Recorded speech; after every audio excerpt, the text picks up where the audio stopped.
There are typically only a handful of questions, five in fact, that we as business owners and entrepreneurs need to answer intelligently in order to move up in the minds of our clients, prospects, or customers. Now, these five questions, we get them wrong because these are the questions that the client wants answered, not the questions that we want to answer about ourselves.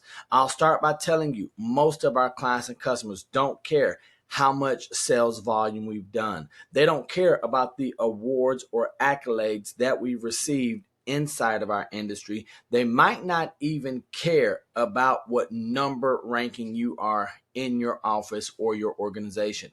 But here's what they are going to expect from you and I as they consider working with us. The first thing is going to be fairly simple. You would think that we as business owners would have the answer to this question, but oftentimes we don't have intelligent, clear answer to this question. The very first question that they're going to ask is, what do you do? Now, I said it is going to be simple, but it doesn't mean it's going to be easy for us to answer unless you've thought about this question ahead of time. So I'm going to ask you, just as your client, prospect, or customer is going to ask you, what do you do? Can you clearly communicate and answer that question? Can you break it down so simple, in fact, that a 5-year-old could hear your response and then tell it to another 5-year-old? The next question is going to be just as, if not more important than the first, what do you do? And that is, what makes you credible? Why should I believe you? Why should I work with you? Why should I consider parting with my hard-earned income or resources to hire you for your services or to purchase your product?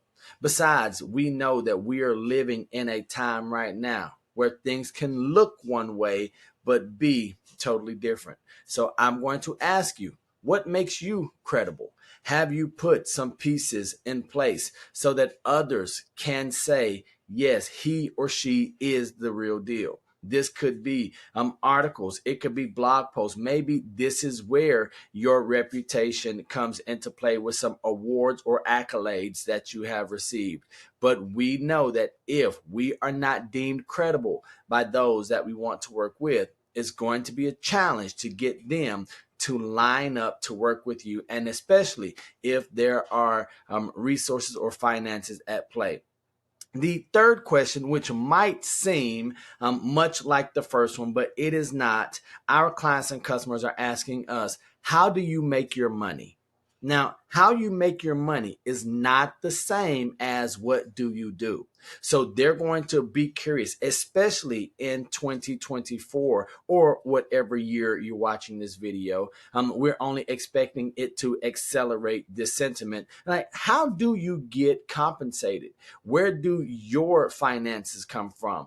Am I going to be responsible? Is a third party going to pay them? Are there endorsement deals in play, right? Are there other things that aren't being seen on the top of the table? Because we are curious human beings. We want to know how you make your money. And just saying, hey, from the sale of products or services isn't good enough anymore. Number 4 is one where we always think about our clients or customers, but we don't really think about the industry as a whole. And here's the fourth question that our people are asking us. Are you known, liked, and trusted in your industry? Now, that is a big deal. You may say, well, everyone in my industry are jerks. Not necessarily. If you are not known, liked, and trusted in your industry, it probably says more about you, your marketing, advertising, your positioning than anything else. We always want to be individuals, owners, professionals, entrepreneurs of extreme accountability. So we are going to look in the mirror and ask, are we known, liked, and trusted? Now, here's where I want to caution you a bit. Many times we might get 2 of the 3 correct. We might be known and liked, but not trusted.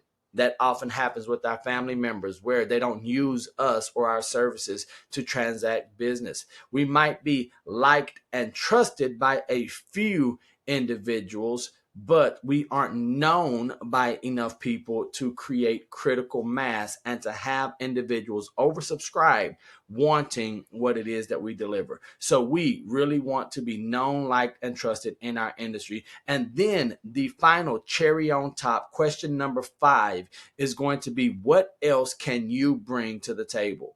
If you and I are about the same, if the price or the value is seem to be comparable, unless you bring something new to the table, something additional to the table, then I might as well stick with my status quo. We know that people are reluctant to change unless they see better as an alternative. And additional oftentimes is better. So what else can you bring to the table? Is it your relationships, your expertise? Is there some je ne sais quoi that you have that maybe your competitors or the marketplace doesn't have as a standard service or product? I believe that if you can intelligently and clearly answer these 5 questions, you are going to be better positioned to win a majority of the opportunities that present themselves to you. If you like this video, please do me a favor and comment. I want to know, which of the 5 questions do you need to answer more clearly? What do you do? What makes you credible? How do you make your money? Are you known, liked, and trusted in your industry? Or what else can you bring to the table? Also, do me a huge favor, subscribe to the channel. We really want to help as many business owners and entrepreneurs live the lives and build the businesses of their dreams. Be sure to send this video to a friend, colleague, or peer, someone whom you think would benefit from the content that we share here. Most importantly, I want to remind you that I love you, God loves you, and there's nothing you can do about it. And until the next time I see you or you see me, don't be average, be world renowned. Peace.